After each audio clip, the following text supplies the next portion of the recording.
네, 시청자 여러분 안녕하세요. 스픽스 정치본색 이슈 강미정입니다. 속보부터 빠르게 진행을 해보도록 하겠습니다. 이재명 대통령이 불참 정치에 맞선 최초의 대통령으로 기억이 될 것 같습니다.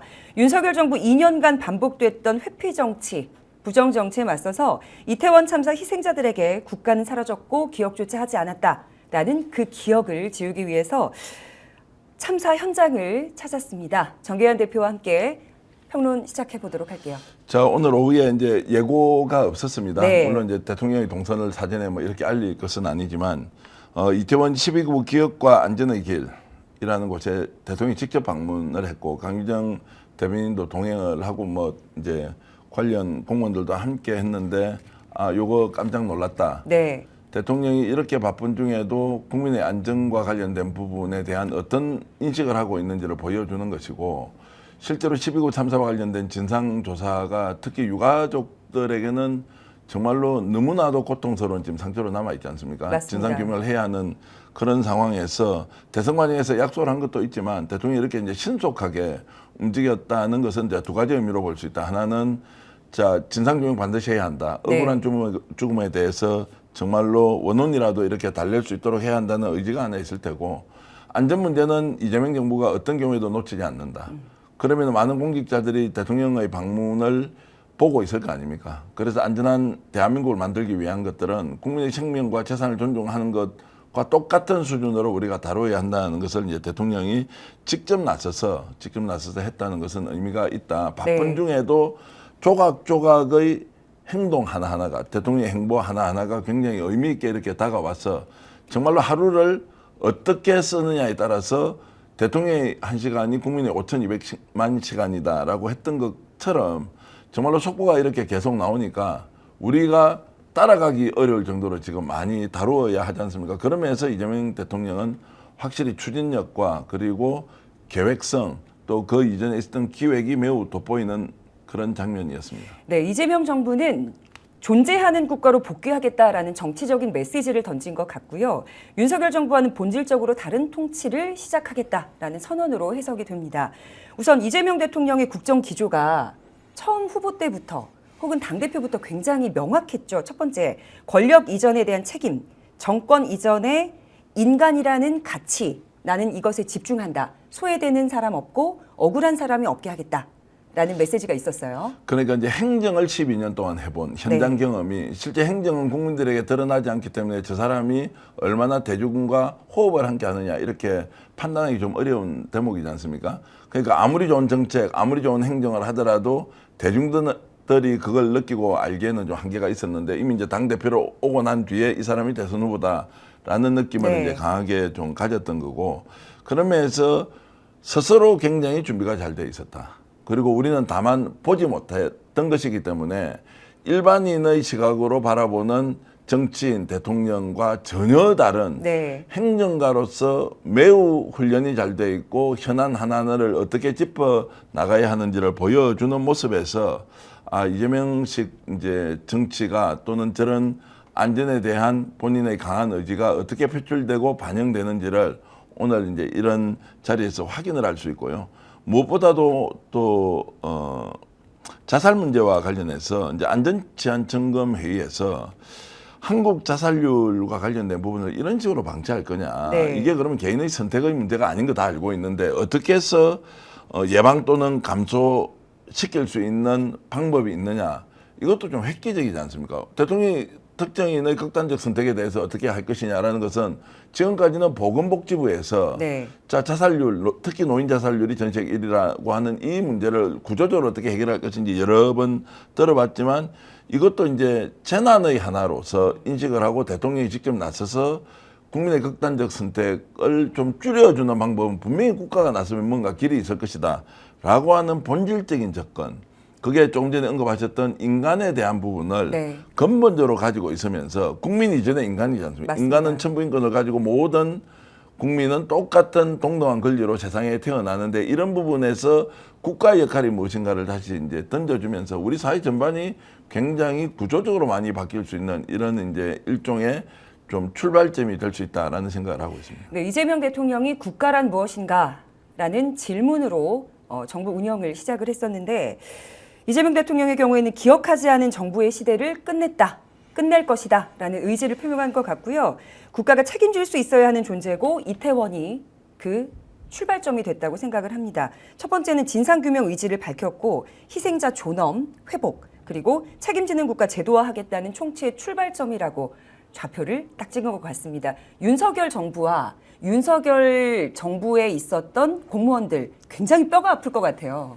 이제 비교할 수 없는 것이고요. 그 비교한다는 게 저는 지금 이 순간에 의미가 모욕입니까? 없다. 아니 이제 의미가 없다는 거죠. 뭐 예. 지난 일에 대해서는 책임을 물고 이제 이렇게 해야 되는 건데 지금 대통령이 이제 국민을 인식하는 것, 또 이런 그 대규모 참사에 대한 이해를 하는 것, 심지어 자살과 관련된 부분을 사회적 재난으로 인식할 수 있다는 것은 근본적으로 사고가 났기 때문에 어떻게 국가가 예방 대책을 세워야 하느냐 이런 부분을 뛰어넘는 겁니다. 네. 자, 인간의 존엄의 문제로 지금 이태원 참사 문제를 접근한다는 건 뭡니까? 그 당시에 마약 때문에 죽은 거 아니냐, 거기에 왜 놀러 갔느냐. 맞습니다. 자, 국민들이 그 공간에서 목숨을 잃었는데 그 이유를 국민 개개인의 선택으로 돌려버리는 순간 우리는 어떠한 사회적 재난도 예방할 수 없습니다. 보호도 받지 못하죠. 우연성에 기반해서 특정한 사건이 터져버린 거고 거기에 내가 희생되었을 뿐이다 라고 하는 방식으로 접근했을 때 국가의 존재 이유가 뭐가 있느냐.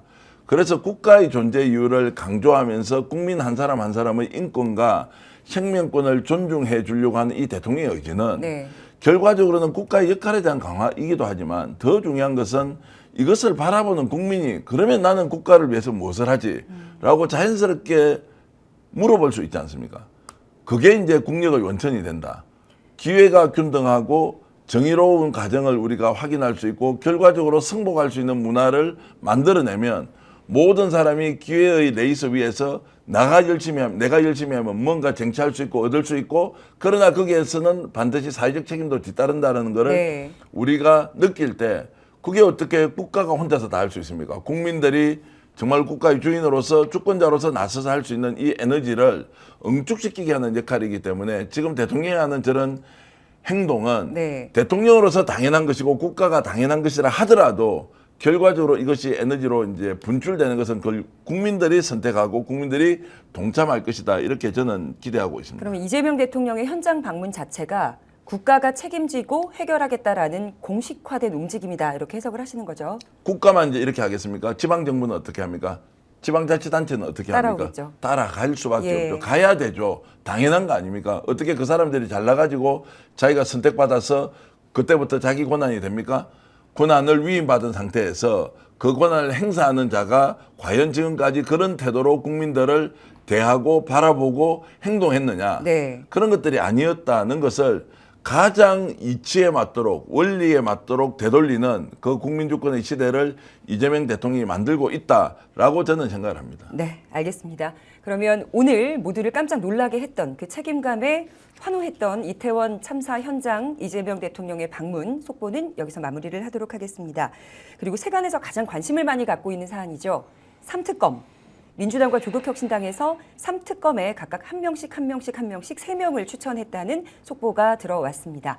민주당에서 추천한 인사가 누굴까요, 대표님? 조은석, 민중기, 이윤재 이 세 분을 이제 특검 후보로 이제 일단 특검 후보로 이제 지정을 했습니다. 자, 검사 한 분, 판사 한 분, 또 네. 이제 교수 한 분 이렇게 이제 돼 있고요. 조국혁신당도 이제 한동수 대검감찰부장을 비롯한 이제 심재철 또 이명헌 이렇게 이제 세 분을 추천했으니까 모두 6명. 맞습니다. 특검별로 2사람씩 이제 추천이 되면 대통령이 한 명씩 이제 임명을 하는 과정인데 첫 번째는 속도가 좀 놀랐고요. 뭐 그 전에 이제 당에서 준비를 하고 있었다는 것이고 특별 검사만 또 임명하는 것이 아니라 특별 검사를 또 보좌할 특검보도 네. 나름대로 이제 생각을 하고 있지 않겠나라는 이제 판단이 들긴 하는데 대통령이 얼마나 신속하게 이제 특별 검사를 임명을 할지는 좀 더 두고 봐야 하는데 굉장히 속도감 있게 지금 진행되고 있다. 그리고 검사 출신들만 다 맡겼을 때는 좀 한계가 있을 것인데 검사 동일체 원칙 때문에 검사 선후배들끼리 수사 대상인 검사들이 많지 않습니까? 네. 지금 공직자들이. 자, 그런 걸 봤을 때 제대로 할 수 있겠느냐라는 우려가 있긴 한데 어쨌든 검사, 판사 그리고 교수 이렇게 좀 섞여 있는 것은 그나마 다행이다. 그리고 3개 특검이 이제 경쟁하게 돼 있지 않습니까? 그 경쟁 구도에서 어디까지 이제 실체적 진실을 밝혀야 하는 최종 지점이냐. 절대로 사전에 여당과 편견을 가지고 가이드라인을 가져서는 안 된다. 수사 과정에서 밝혀지는 모든 것들을 국민들에게 알려준다는 방향으로 해야 될 텐데 일부에서는 우려하고 있는 것이 자 특검이 빈 깡통이 될 가능성도 있다. 지금까지 수사를 해놨던 자료를 가지고 그 기반 위에서 받아서 하는 그냥 거죠. 예. 정리 정도만 해버리면 오히려 진척이 안 될 수 있다. 또 이해 당사자가 직접 수사의 대상이 되지 않습니까? 수사의 대상이 수사를 했던 사람이 수사의 대상이 될 가능성이 네, 있는데 가능성 이 사람이 있습니다. 특수한 인연이나 이런 것들로 또 뭔가 수사의 결과를 좀 뭉개는 이런 네. 이제 일도 생길 수가 있다. 그래서 이제 특검과 특별검사와 특검보 그리고 이제 특별 수사관들이 있지 않습니까? 검사들부터 수사관들이 가능한 한 지금 김건희, 최상병 그리고 내란 관련된 부분에서 배제됐던 사람들로 다 채워야 한다. 인력이 없기 때문에 그 사건에 실제 수사를 했던 사람들이 참여하는 것은 수사 과정에서 굉장히 오염의 요소가 많고 결과를 국민들이 신뢰할 가능성이 없기 때문에 어느 정도 배제를 시켜내느냐라는 것도 매우 중요할 것이다. 그래서 완전히 수사 기록을 넘겨봤대 그 수사 기록을 가지고 새롭게 수사한다는 이런 마음으로 좀 나가야 된다는 생각이 들고요. 또 하나는 이게 60일 그리고 30일 또 추가 30일이니까 총 120일이지 않습니까? 네. 최대 아마 내란 특검하고 김건희 특검 같은 경우에는 170일 예, 안에 끝나야 90일, 된다고. 90일 또 예. 이제 30일 이제 이렇게 되는데 어떤 분이 이런 이야기 하더라고요. 끝까지 묵비권을 행사하고 수사에 협조하지 않을 경우에 아예 그냥 시간만 보내면 특검은 끝나버린다. 그러고 나서 특검 결과를 다 중앙지검으로 넘겨야 되거든요. 네. 근데 지금은 이제 그 검찰이 해체되는 과정이기 때문에 이걸 어디에 넘겨야 하는지도 잘 모르는데 아예 버티기 작전으로 나와서 수사에 협조를 안 해버리는 거예요. 이제 그런 경우에는 또 어떤 대책을 가지고 이제 해소를 할 것인지도 굉장히 중요한 문제다. 저도 굉장히 그 관전 포인트가 이번에 공교롭게도 원내대표 선거와 특검 임명 그리고 검찰개혁 법안이 정말 동시다발적으로 이루어졌습니다.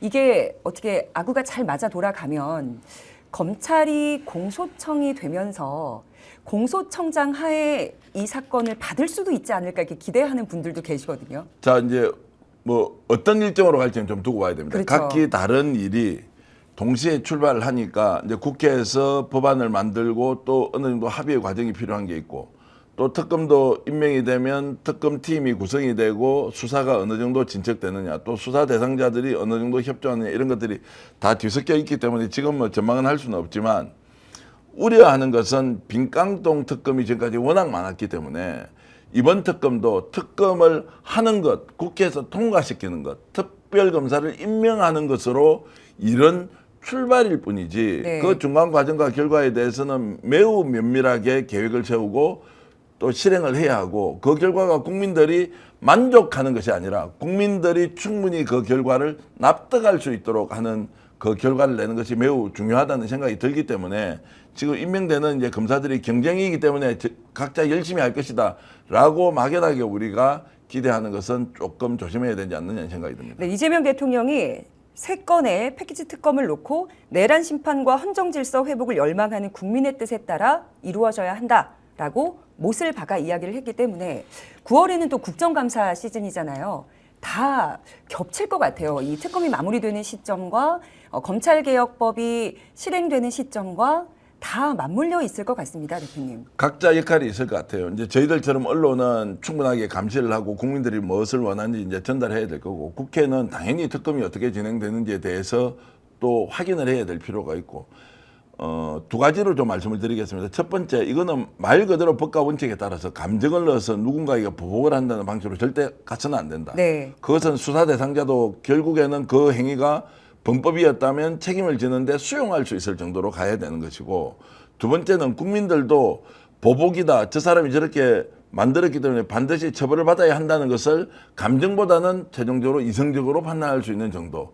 그래서 이제 일어났던 일에 대해서 책임을 명확하게 묻는 것이 중요하지 않습니까? 네. 그게 이제 진상규명과 책임자에 대한 처벌이 될 거고 두 번째는 이런 유사한 사건이 다시는 대한민국에서 일어나지 않아야 한다는 예방이라는 것은 결국 그 수사의 결과에 대해서 국민들이 납득하고 수용하고 그래서 어느 누구도 이런 짓을 벌이면 패가 망신한다. 네. 대한민국에 살 수가 없다. 자, 이렇게 이제 결론이 나기 위해서는 매우 절제된 수사와 그 내용에 대한 국민들에 대한 공개 그리고 최종적인 사법부의 판단까지 아주 저는 그 정갈하게 이루어질 필요가 있다 이런 말씀을 드리겠습니다. 네, 3대 특검법은 특검 후보를 민주당과 조국혁신당에서 각각 한 명씩 추천한 이후에 이재명 대통령께서 선택하는 네. 형식으로 이제 확정이잖아요. 근데 이게 11일에서 12일 이내로 특검 임명 절차가 완료가 되면 6월 안에는 특검이 시작될 수 있다라는 어떤 희망 회로를 돌려볼 수 있겠죠. 네, 그렇게 이제 해야 되고요. 지금은 이제 늦출 이유가 없지 않습니까? 늦출 이유가 없고 대통령이 임명하면 되니까 대통령이 이제 임명을 뭐 좀 심사숙고한다든지 이런 게 없을 겁니다. 아마 이미 이제 그 정보가 들어가 있고 대통령이 어떤 사람이 좋을지 인사적 판단이니까 제 느낌에는 이렇습니다. 민주당이 추천한 사람 세 사람, 조국혁신당 추천 세 사람이지 않습니까?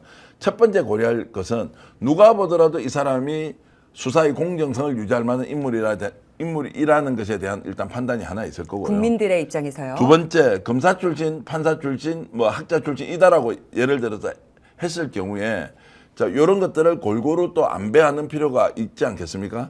세 번째 고려사항은 자, 민주당이 세 사람 다 임명한다거나 조국혁신당 추천한 인물 세 사람이 다 네. 임명이 되지 않고 적절하게 이렇게 섞이지 않겠느냐라는 것까지 함께 고려하면서 왜냐하면 대통령의 선택은 결국 정치적 선택이기도 한 것이기 때문에 이런 여러 가지 사항들을 종합적으로 고려해서 6월 달에는 특검이 출발하고 본격적인 수사를 진행할 것이다. 이렇게 전망할 수 있습니다. 그럼 정계환 대표님 보시기에는 민주당 추천 3명, 조국혁신당 추천 3명, 마지막에 3명이 추려질 텐데 비율은 어느 정도로 추려질 거라고 보세요? 뭐 매우 현학적으로 말씀드리면 그냥 뭐 2명은 민주당 추천, 1명 정도는 조국혁신당 추천 또는 그것이 거꾸로 될 수도 있겠다.